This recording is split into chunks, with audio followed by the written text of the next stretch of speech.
it needs a rock because it is Celebration Sunday.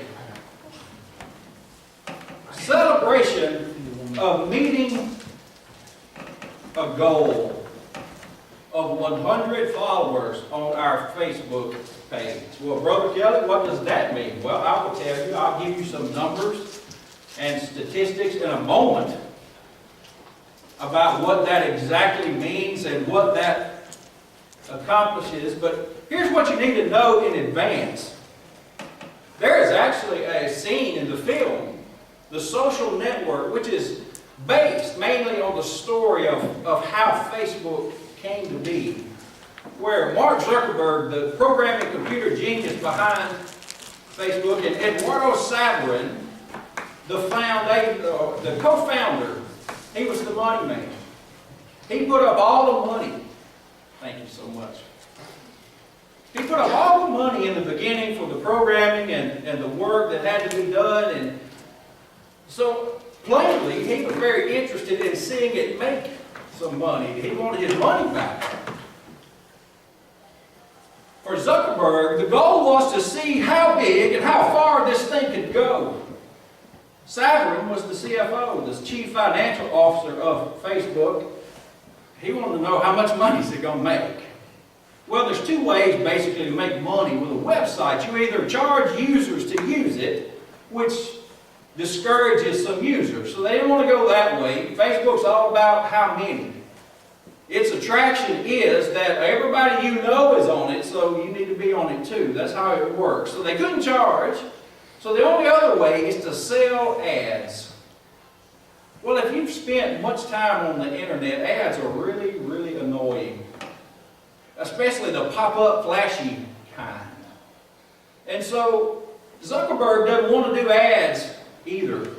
And so in this scene, they're consulting with another .com genius by the name of Sean Parker, who was the founder of Napster, was later sued, declared bankruptcy, and he says something that was profound and has stuck with me, and I think it very aptly gives us an analogy of what we're looking at today in terms of meeting this goal and in terms of our church.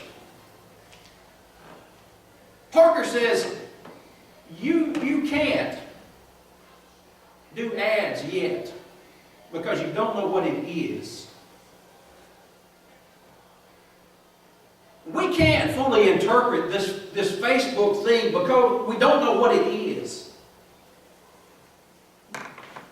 And we can't fully take our church in the direction it really needs to go because we don't yet know what it is.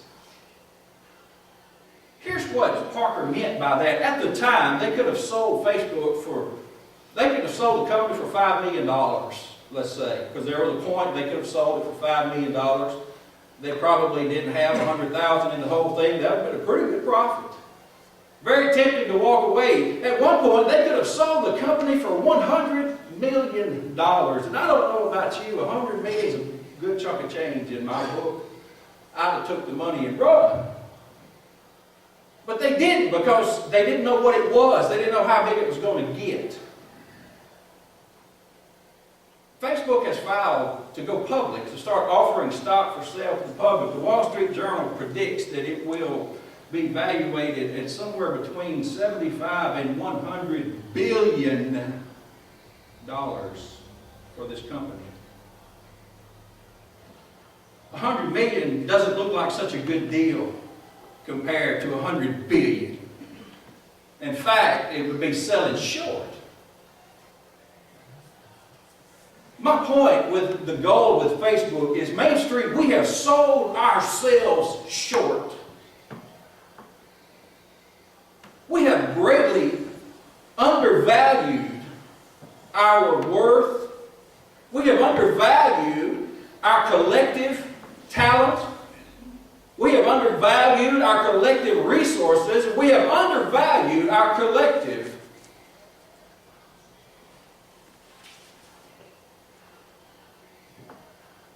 victory.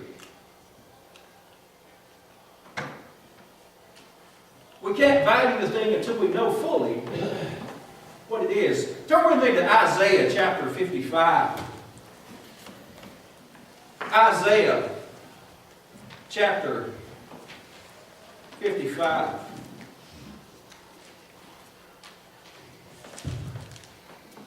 You see, before we can evaluate any action, any activity of the church, we got to know what it is. We got to know that we're doing it for the right reasons. Not just because it's out there and we can. As I demonstrated to the children, as long as it's man's effort, it'll fall flat to the ground. It may look good. And churches frequently fall victim to that. One church does it.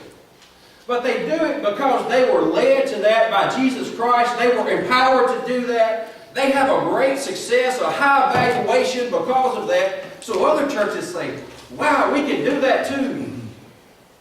It doesn't work. So please don't think that I'm recommending that we invest capital into video equipment so that we can become a digital church. By no means. That's not what this goal was about. It was just a demonstration that we've undervalued ourselves. Are we evangelistic as a church? Is that our theme? Are we disciple makers? Are we church planners? Are we missions makers? Are we missional? We don't even know who our target audience is for sure. But here is what we do know. That no matter what we do and no matter where we go from this day forward, we will go with Jesus as our source. Isaiah chapter 55 and verse 8. Jesus is the source. For my thoughts are not your thoughts, neither are my way or your ways my ways, declares the Lord. As the heavens are higher than the earth, so are my ways higher than your ways, and my thoughts than your thoughts. In your bulletin, I got a little outline that kind of takes you along with this instruction. And the very first thing that Jesus reminds us, or God reminds us of, is that we don't understand Him fully. We don't. We can't. He is much greater. So how can we fully understand the missions and the goal of His church? We can't. We follow and we go until such point where we see where we are empowered. Maybe God intends us to be a digital church, but I seriously doubt it. There's some already really big ones out there. LifeChurch.tv, for example, is a huge digital church. 50,000 or so in services on 12 campuses across the United States, another 100,000 watching online any given Sunday. So if you want to build a mega church, it seems that the digital frontier is the way to go, because that's where the .com boom is going on for churches. But our ways are not the ways of the world. Because one can do it doesn't mean that another can. We can only go as we are empowered and as we are sent according to the purpose and the plans of Christ. A few weeks ago, we went into 1 Peter chapter 2, and Peter reminds us that we are built on the cornerstone and we align ourselves with Him. And that's the purpose of the stones, to remind you, to remind me of our purpose and our goal, to align ourselves with the cornerstone. That means I park my stone where He designed it to be. I place it in relation to Him and His placement. And my stone is what it is meant to be, and it is shaped by the Master's hand. This is a smooth stone that I've given you. It has very little utility purpose. It's pretty, that's about it, which explains a lot of churches today. But in the hands of the Master, He can cut and shape this stone and make it a building block for something great. But the greatness has to be of His design and not ours.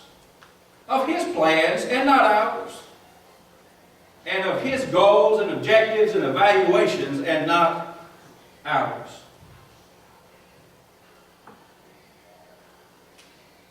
We also looked at Acts 1:8 when we were told to take the gospel to the world.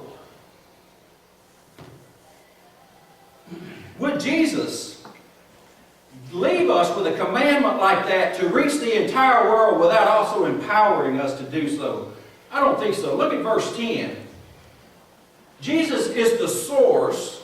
Jesus also is the supply. As the rain and snow come down from heaven and do not return to it without watering the earth and making it bud and flourish, so that it yields seed for the sower and bread for the eater.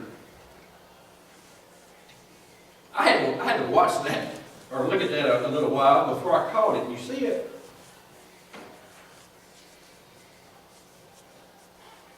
You see, Jesus is the nourishment of the church.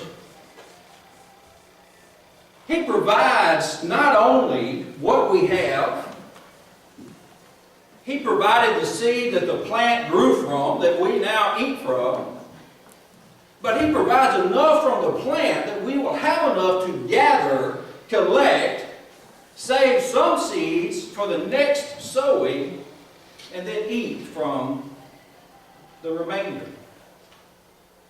That's the purpose of an agricultural society. That's how we have lived in our area of the world for thousands of years.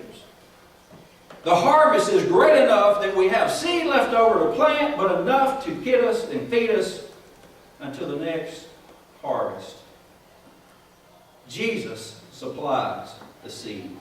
Jesus supplies the nutrients and the nourishment that makes the church grow. Jesus provides the nutrients and the nourishment that falls from heavens to bless us and to keep us moving forward. But what happens when we're not sowing seeds? If I don't plant my garden this spring, am I going to have a garden this summer? Of course not. You've got to plant something before you can have a harvest.